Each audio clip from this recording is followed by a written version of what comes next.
आरक्षण के जनक स्वर्गीय कर्पूरी ठाकुर जी की शताब्दी जयंती है और उस जयंती के अवसर पर हम लोगों के हर दिल अजीज नेता आदरणीय नीतीश कुमार जी के आह्वान पर लाखों की तादाद में हम लोग वेटनरी कॉलेज के मैदान पे पहुंचेंगे।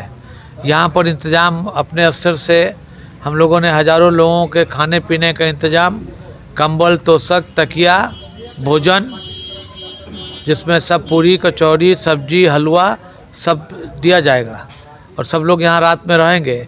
अलाव जलेगा और सब लोग सुबह तैयार होके चलंत शौचालय भी मंगवा लिए हैं। सब लोग को किसी तरह की कोई दिक्कत नहीं होगी। पूरे बिहार के कोने कोने से अल्पसंख्यक समुदाय के लोग आएंगे। हमारे साथ महबूब अली साहब विधायक माननीय हम साथ मौजूद हैं। इन्होंने भी अपना कमर कसा है कि आरक्षण को बचाने के लिए, अपने संविधान को बचाने के लिए और हिंदुस्तान में गंगा जमुनी तहजीब को बचाने के लिए कल हम लोग अपने स्वर्गीय कर्पूरी ठाकुर की जयंती को शानदार तरीके से मनाएंगे। कितने लोगों के आने की संभावना है? कम से कम 2.5-3 लाख लोग जो है वो आएंगे, जिसमें से कम 70-80 हज़ार सिर्फ अक़लियत के लोग किशनगंज, अररिया, सुपौल, दरभंगा, मधुबनी, कटिहार, सिवान, छपरा, गोपालगंज, बेतिया, मोतिहारी, उसके इस तरफ से साउथ में आप चले जाइए, हाजीपुर, वैशाली, छपरा, इस सारे जगह से, सासाराम गया, सब जगह से अल्पसंख्यक के जितने लोग हैं वो एकदम कमर कस के आ रहे हैं। कर्पूरी शताब्दी जयंती के अवसर पर पूरे बिहार में ही नहीं पूरे देश में कर्पूरी जी एक महान जननायक रहे। न सिर्फ बिहार के, पूरे हिंदुस्तान के कर्पूरी जी आरक्षण के जनक, जिस तरह से माननीय चेयरमैन साहब ने कहा, आरक्षण के जनक तो हैं ही वो, जिस वजह से ने सामाजिक प्रताड़ना, अपमान झेलना पड़ा। सामंती ताकतों ने उनके माँ बाप को लेकर के गाली दी।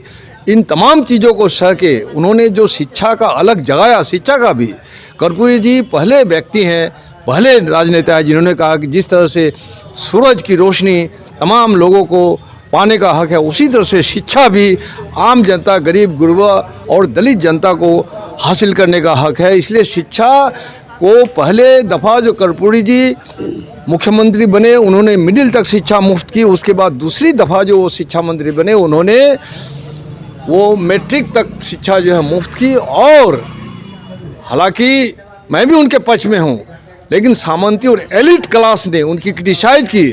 शिक्षा को गरीब जनता तक पहुंचाने के लिए, दलितों तक पहुंचाने के लिए, आदिवासी तक पहुंचाने के लिए उन्होंने जो इंग्लिश को ऑप्शनल किया, आज भी मैं उसको मानता हूं। इसलिए इंग्लिश सीखने की ज़रूरत नहीं है, अपनी भाषा मजबूत होनी चाहिए। आप चाइना में जाएंगे तो चाइना के प्रधानमंत्री, चाइना के चेयरमैन, वो अपनी चाइनीज भाषा बोलते हैं, अंग्रेजी बोल के वो शेखी नहीं बगाड़ते। इसलिए कर्पूरी जी देश के महान जननायक है और इसको इग्नोर किया गया। इसलिए आज जन्म शताब्दी वर्ष में पूरे प्रदेश में अलग अलग पार्टियों के द्वारा भी, और हमारी पार्टी जैसे भाकपा माले, हमारी पार्टी भी मना रही है। और माननीय मुख्यमंत्री ने जिस तरह से पहल लिया और जिस तरह से इंडिया गठबंधन बना है और जिस तरह से भाजपा में खलबली मची हुई है, बौखलाहट है, इस बात का सबब है कि आने वाला 2024 का चुनाव है निर्णायक, भाजपा की सांप्रदायिक फांसीवादी ताकतों को दी जाएगी।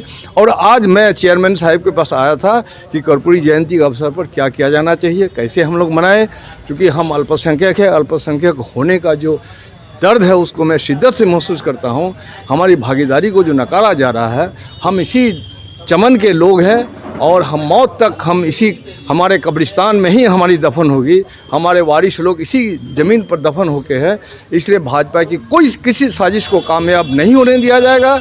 और जिस तरह से जेपी आंदोलन का नेतृत्व जेपी ने किया था, उसी तरह से बिहार एक बार फिर जो है फांसीवादी ताकतों को शिकस्त देने का नेतृत्व की चुनौती कबूल कर ली है। बहुत बहुत शुक्रिया, धन्यवाद।